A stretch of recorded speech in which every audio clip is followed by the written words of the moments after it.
आज अनगर आणि मोहोळच्या वादाचा जो विषय आज सगळा चर्चेतला आलेला आहे, त्या अनुषंगानं आपल्याला सांगणं इच्छितो, आपल्या चॅनलच्या माध्यमातून आपल्या लोकांना सांगू इच्छितो की मागील 20 ते 25 वर्षापासून मोहोळ ते अनगर हा संघर्ष कायम राहिलेला आहे. आमच्या वडिलांची हत्या ज्यावेळेस झाली त्यावेळेसपासून आम्ही हा संघर्ष बघतोय. अनेक केसेस झालेले आहेत, आमच्यावरती आंदोलन झाल्याबद्दल झाले आहेत. अनेक बऱ्याचशा गोष्टीवरून आमच्यावर केसेस झालेल्या आहेत. परंतु ज्या दडपशाहीच्या विरोधात आम्ही काम करत आहे, ज्या गुंडगिरीच्या विरोधात आम्ही काम करत आहे, त्याला आम्ही कधीही डगमगलो नाही आणि यापुढेही डगमगणार नाही. आमचं काम हे समाजसेवेचं, राजकारणाचं, शिवसेनेचं काम आम्ही असंच अविरतपणे पुढं काम चालू ठेवणार आहोत.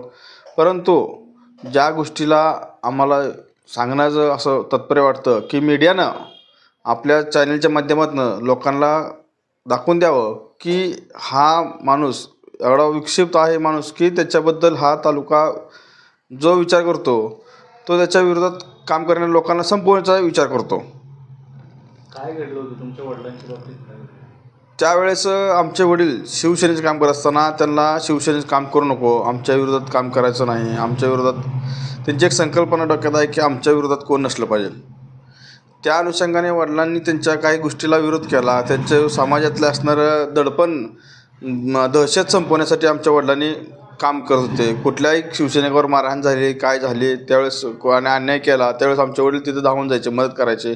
पोलीस स्टेशनला असेल किंवा तहसीलच्या कामात असेल, कुठल्याही गोष्टींना अडवणूक असायची त्यावेळेस. त्या गोष्टीला आमचे वडील त्या जनतेच्या सहकार्यासाठी, मदतीसाठी जायचे. तर त्या गोष्टी त्यांना मोरचड वाटू लागल्या, लोकप्रियता वाढायला लागली आमच्या वडिलांची. त्याच्यामुळे त्यांनी हा संपवायचा, राजकारणातून संपवायचा आणि औषधातून संपवायचा ह्या उद्देशाने त्यांनी हा खून खटला केलेला आहे. काय आता कुठल्या स्टेजला? आता सध्याला आम्हाला जिल्हा न्यायालयातून न्याय मिळाला नसल्यामुळं आम्ही ही एक केस आमची हायकोर्टामध्ये अपिलात आहे. काय एकनाथ शिंदे म्हणतात मोठा वकील देऊ, मदत घेणार?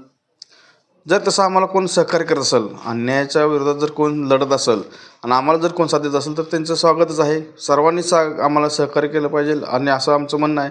आम्ही 3 वर्षापासून ह्या केसचा आम्ही पाठपुरावा करतो आहे. मागच्या काळात ते केस आम्ही चालवलीच आहे. त्याच्यानंतर आता 3 वर्षापासून आम्ही त्याच्याबद्दल दखल घेतलेली आहे. वकील आहेत, आमच्या संपर्कात आहेत, सगळं आम्ही त्यांचं कॉन्टॅक्ट करतो आहे. मागच्या 2 वर्षाखाली 3 वर्षाखाली लॉकडाऊन असल्यामुळे त्याचा विषय जरा थोडा थांबला होता.